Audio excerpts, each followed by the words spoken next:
think I've been invited here to talk about my ideas and you know, my projects, especially ideas behind them. Um, I think a lot about what things could be instead of what they already are. And as a musician, of course, I think a lot about what music, what that could be, except what it already is. But it could be all things really. Like, you know, old cars that were really bad, and now they're getting better. First computers, they really suck, and now they're getting smaller and smarter and, you know, cheaper every few years. Old art in the 20th century got a bit more interesting. This is some examples of contemporary art that I think is good.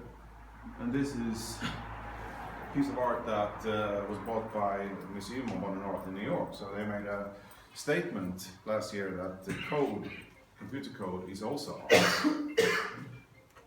1, 2, 3 o'clock. This is rock and roll when it started. And people thought, this is really hard, this is really fast. 20 years later, we thought, man, this is really hard. This is a piece of contemporary rock and roll. It's called grindcore. And believe me, every few years people say this is so slow, this is so soft, right? Because things develop.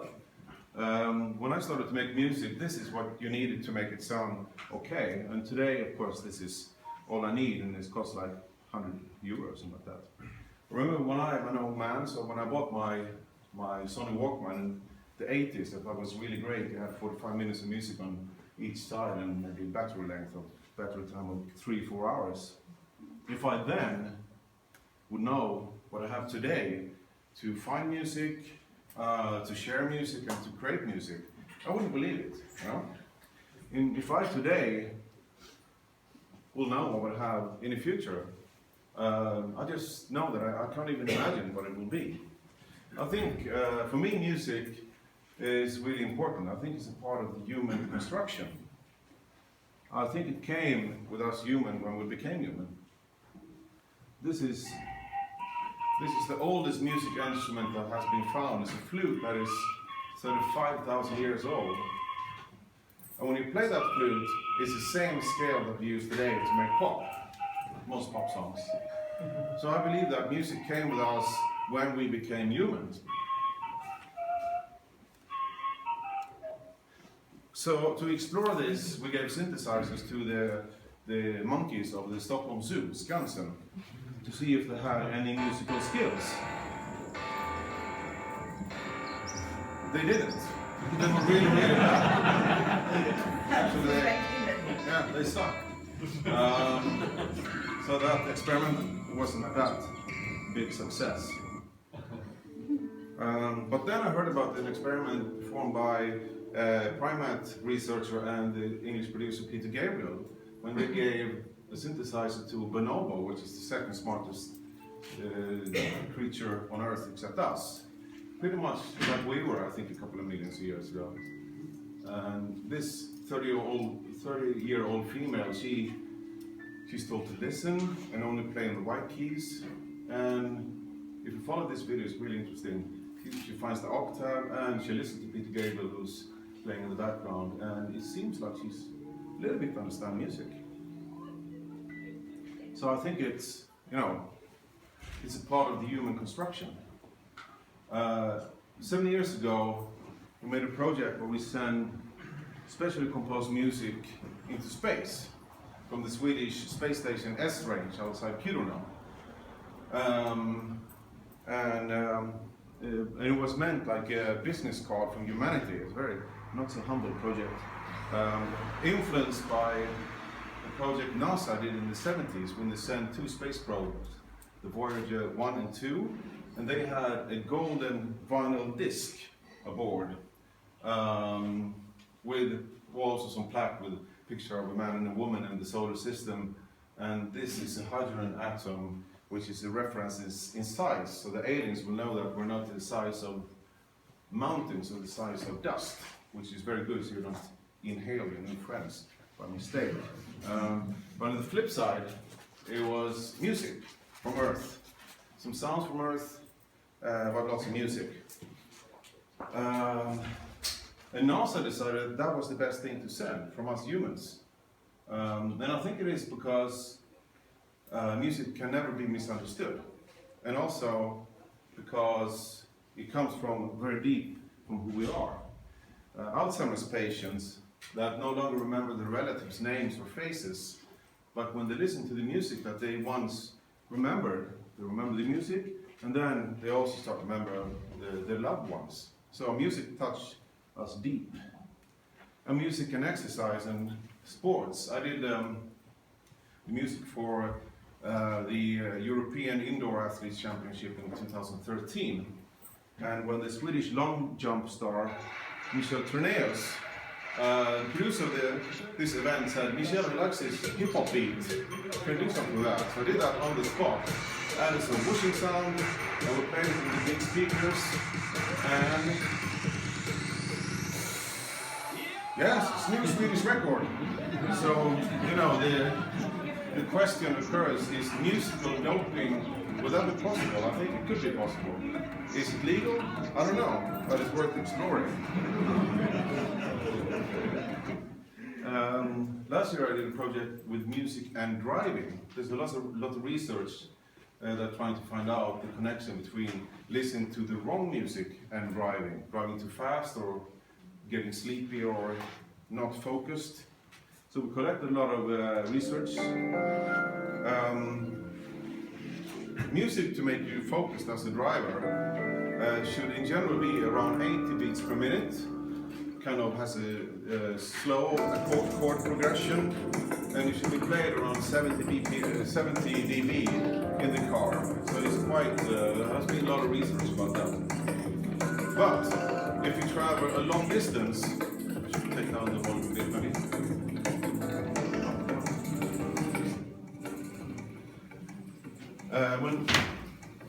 In long distance driving, fast music makes the journey seem a bit shorter.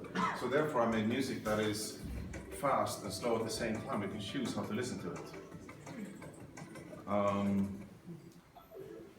If it's a traffic jam, you get angry and frustrated, but there's absolutely nothing you can do about it.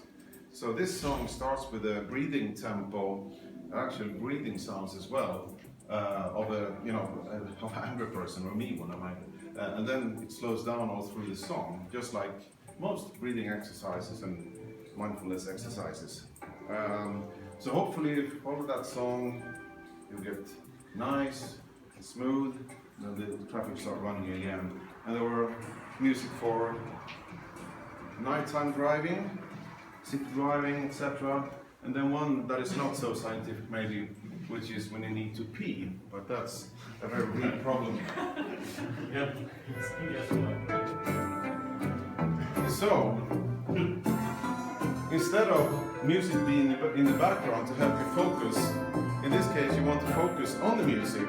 So it's like a sort of follow the leader kind of music, with one melody repeated by 4 different instruments. So the game is to listen who is leader and who is following. And then they change position all the time.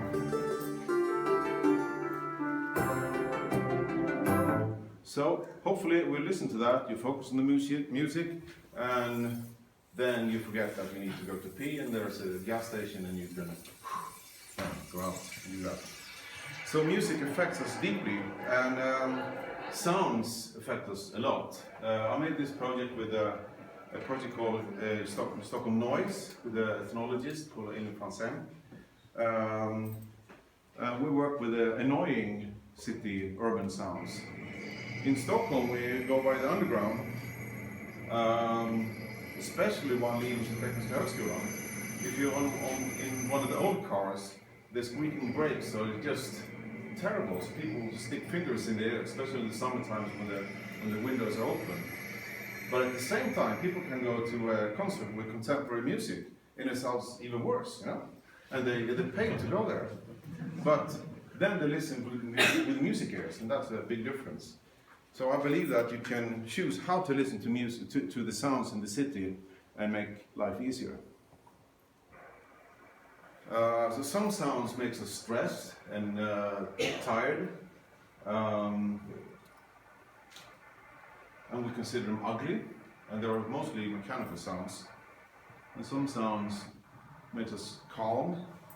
Traditionally, there are nature sounds, but I just swapped the sounds, you know. So this is traffic sound, and the other one was wave sound. So they sound pretty much the same, but if we think they come from that source, it has a positive or negative effect, so it's really strange.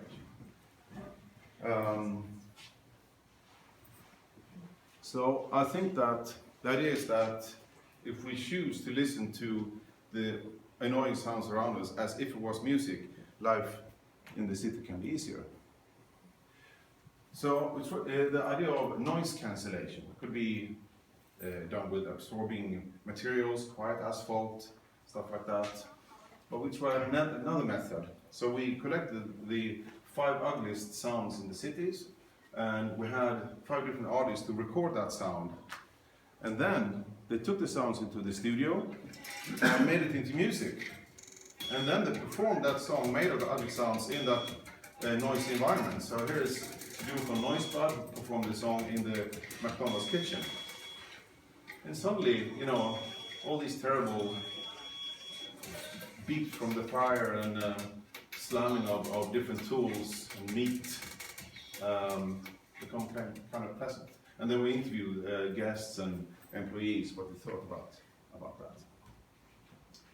So we use sound to orient, to move around, but as our world is very visual, I think we very much forgot how to do that. I mean, there are signs and information everywhere. So I don't think we're really aware of the things we're here. We made a tennis game for blind people. We play with music and sound instead of a ball. And you play in a physical court that is like 3 times 8 meters with speakers in the corner and a racket with infrared light beaming on all directions. And in the middle is a black box with 2 Wiimotes that we tweak a little bit. So the hypothesis was that blind people will, you know, beat the shit out of teen people, and that is the case as well. It's very difficult to play against blind people in this game. But for the audience, it's also the worst spectator game possible, because there is no ball, there's nothing to look at. So we have this interface for the audience. And that interests me a lot, the sort of superpower that blind people can develop, super hearing. I'm working on a project with a music cube with sort of very simple sensors on different sides, playing I think 62 combinations of sounds, but the first side you press choose which bank of 6 with 62 sounds each. So it's like 340 different sounds you can get from this cube. And the idea is that, well, we made some sort of nice techno instrument out of it, but the idea is this should be a music instrument for severely autistic children, because the problem that we have is that they won't meet our eyes and they won't touch, they want to, you know, listen inwards and cuddle up like that, and the way to solve this puzzle is to behave just like the way that we think is a problem. Here's another cube project in the making. This is the idea is that you know, when the recorder maybe was the first music instrument that you were introduced to, has changed to the iPad for most kids in our part of the world, but still you have to know something in order to not to, you know, drool on the iPad and destroy it. So we're making a version of the very first puzzle you get. We put the, you know, circle thing in the circle hole and the triangle thing in the triangle hole and so forth, but with these blocks that holds these connectors. So the box is smart and knows this way the box will know which cube, how it's oriented and which side. So it becomes a kind of complex algorithmic music instrument. And to me that's really important, to make some sort of tool So music is not for only the one with musical education and skills. I made a project called the Yellow Fire. It's an app. We record any sound. Beep. Something like that. So it's me talking. So it finds the peaks of any sounds that you put in. And then I can automatically generate a pattern, or I do like this, maybe like this.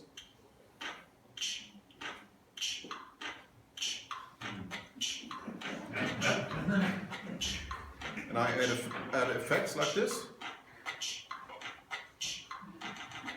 And I edit like this. See that?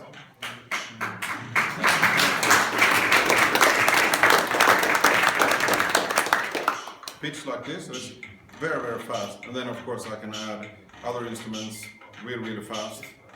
It's fun. Maybe a bass line. I do that randomly.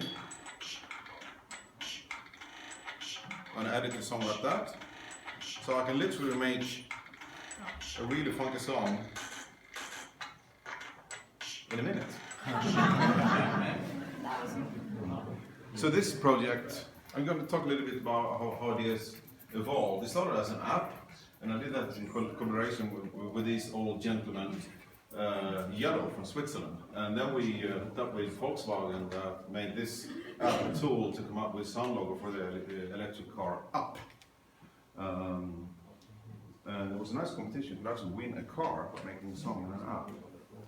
It also became a car ballet that was meant to be like a real-life car ballet. Unfortunately, it was only computer generated. But you know, it came from the idea that any sound could be music, and then sort of evolved to more and more things. And then I thought, you know, in this app, I come with my big finger and I flip around small colored cubes. If it could be the other way around. If I was really small and the cubes were super big. So we made this weird instrument where each cube has a gyro, so it knows its position, knows which side is up. And each symbol represents a musical loop. And if you have the same symbol on all three of them, it's like Yahtzee, you know, the dice game. So if all symbols are up, you don't win. Everything sounds good with everything, but if all the same size are up, it sounds really good, you know. And it's also a game that is really good to play if you're drunk. And the app also looks like Rubik's Cube. So we made this interface with a light and a camera facing down 16 4x4x4 Rubik's Cubes with some of these stickers stripped out, because otherwise it would just be really noisy. And this is a very, very silly, complicated music instrument. It takes like a day to, I mean, I don't even know the 3x3 cube. So it's so complicated to make a song with this. But to me, it was interesting to prove that music can be a puzzle. Now think about changing the scale again. What if we can use this method to transform a parking lot into a sequencer? That would be really interesting. So I built this prototype a few days ago with different colored cars, trigger different instruments.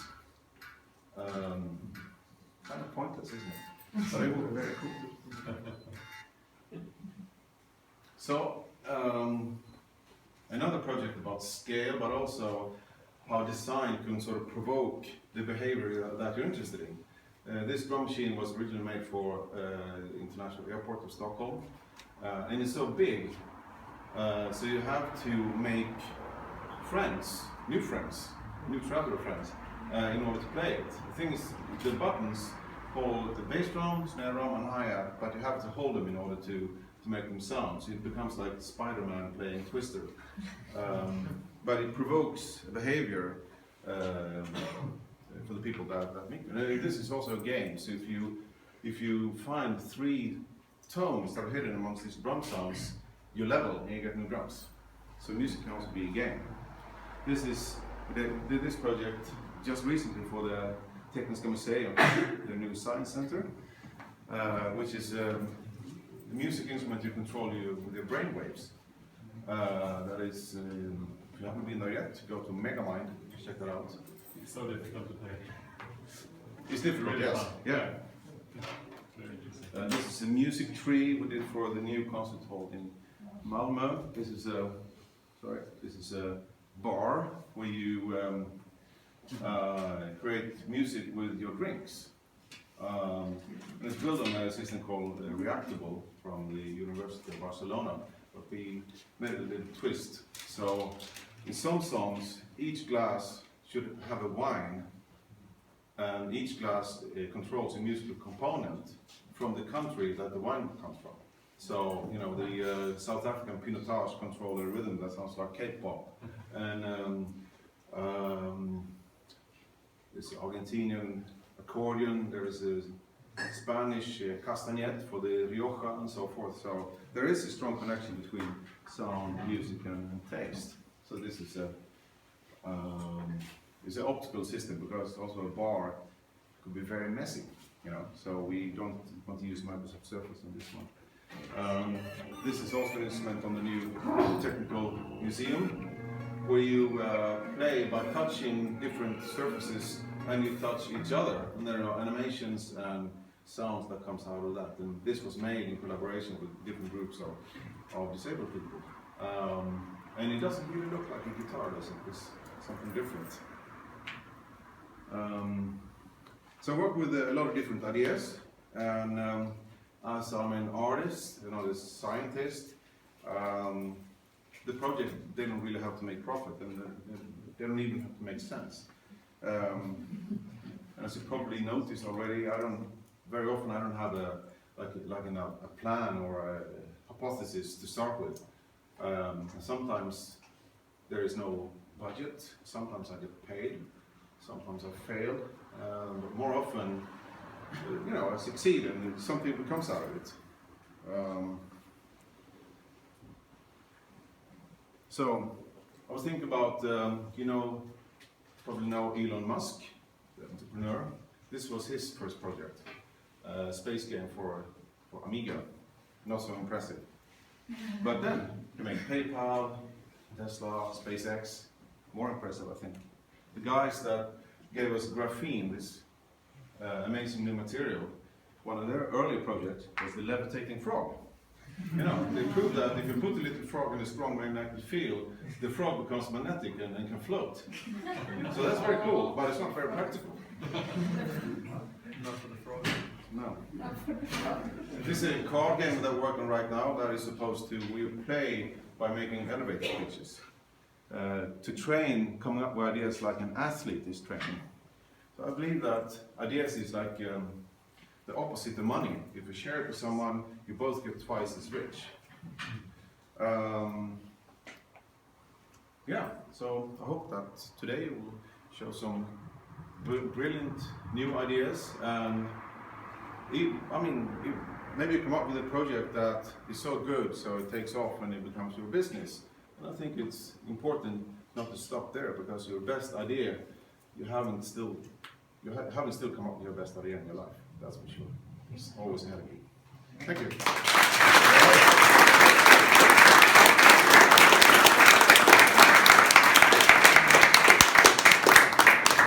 Great, thank you.